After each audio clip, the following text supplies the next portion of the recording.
কে বলেছে ওযুর ফরজ কয়টা? এই দেখেন ইনি বলছে চারটা। লা হাওলা ওয়ালা কুওয়াতা ইল্লা বিল্লাহ। দেখছেন, খবরদার বেদাতের সাথে চলবেন না, আপনার মান ইজ্জত সব নষ্ট করে দিবে। আল্লাহ তুমি রহম করো। এই তো আলিয়া এলেম গেছে খালিয়া, এটা মুরব্বিরা বলতো। তো প্রিয় দর্শক মন্ডলী, দেখলেন তিনি বললেন যে উজুর ফরজ কয়টি? তো একজন পাবলিক বলে উঠলেন উজুর ফরজ 4টি। তখন তিনি বললেন দেখেন বলছে 4টি, লা হাওলা ওয়ালা কুওয়াতা ইল্লা বিল্লাহ। উজুর ফরজ 4টি, আরে বেদাতীদের সঙ্গে চলাফেরা করবে না, ধ্বংস হয়ে যাবে, ইত্যাদি ইত্যাদি। তাহলে উজুর ফরজ যারা 4টি বলে বা 4টি উজুর ফরজ বলে মানে তারা বেদাতি, এটা উনি বলছেন। তাহলে উনার মতে উজুর 4টি ফরজ বলা বেদাত, আর যারা এটা বলবে তারা বেদাতি। তার মানে এখন আমাদেরকে দেখতে হবে যে আসলে কি এগুলো বেদাত নাকি পবিত্র কোরআনুল কারিমে এর আদেশ আসে। এই ব্যক্তি কথিত শায়েখ পবিত্র কোরআনের বিরুদ্ধে অবস্থান নিয়ে মানুষদেরকে ভুল বুঝাচ্ছে না তো? আসুন পবিত্র কোরআন সূরা মায়েদার 6 নম্বর আয়াত একটু লক্ষ্য করি। আল্লাহ রাব্বুল আলামিন কি বলছেন?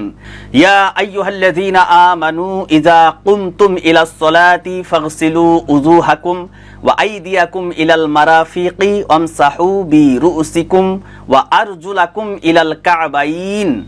পবিত্র কোরআনে আল্লাহ তাআলা বলছেন, হে ঈমানদার ব্যক্তিরা, যখন তোমরা নামাজের ইচ্ছা পোষণ করবে তখন তোমরা মুখমণ্ডল ধৌত করবে, 2 হাত ধৌত করবে কোনই পর্যন্ত, মাথা মাসা করবে এবং 2 পা গোড়ালি পর্যন্ত ধৌত করবে।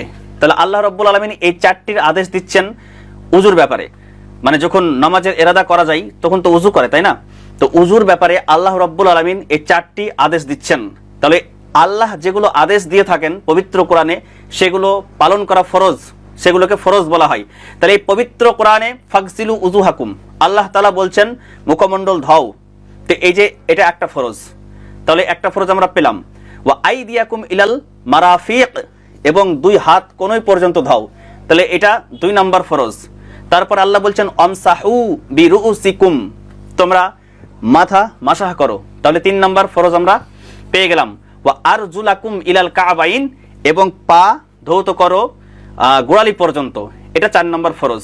তাহলে পবিত্র কোরআনে আল্লাহ রাব্বুল আলামিন এই উজুর 4টি ফরজ বলে দিয়েছেন আমাদেরকে, আর আমরা সেই ফরজগুলোকে বাদ দিয়ে দিচ্ছি। আর এই ফরজের কথা যারা বলছে যে উজুর 4টি ফরজ, তাকে বলছে বেদাতি।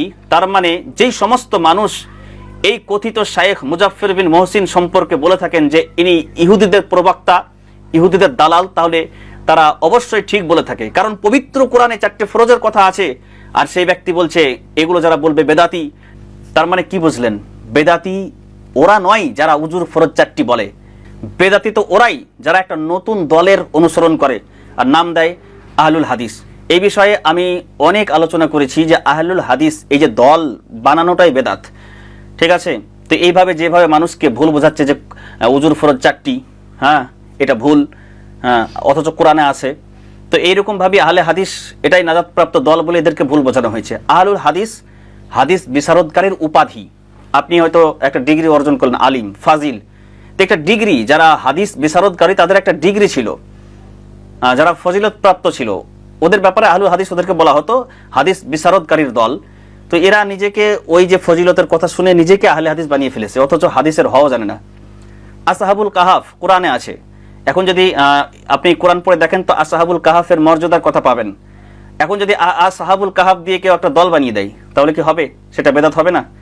তো মানুষকে এইভাবে ভুল বুঝিয়ে যত রকমের ফিতনা তারা সমাজে ছড়িয়ে দিচ্ছে, একটু ফলো করবেন। বর্তমানে এই কথিত শায়েখগুলো মনে যখন যা আসে বলে দেয়, মানে একটু রিসার্চ করার কোনো প্রয়োজন মনে করে না, কোরআনের আয়াত বা হাদিসগুলো পেশ করার কোনো প্রয়োজন মনে করে না। বড় বড় ইমামরা যে রিসার্চ করে দিয়ে গেছেন সেগুলো একটু দেখারও সময় পায় না। ফতোয়া জিজ্ঞেস করলো, মনে যা আসলো বলে দিল, কোরআনে কি আছে হাদিসে কি আছে কিছু দেখারই প্রয়োজন মনে করে না। এরা তো চায় শুধু ফিতনা ছড়িয়ে দিতে এবং ইহুদিদের এজেন্ডাকে প্রমোট করতে। আল্লাহ তাআলা যেন এই সমস্ত কথিত বাতিল শাইখ থেকে আমাদেরকে হেফাজত করেন, আমিন সুম্মা আমিন। ভিডিওটি বেশি বেশি করে শেয়ার করবেন আর সমস্ত মানুষের কাছে এই কথিত শাইখদের মুখোশ উন্মোচন করে দেবেন।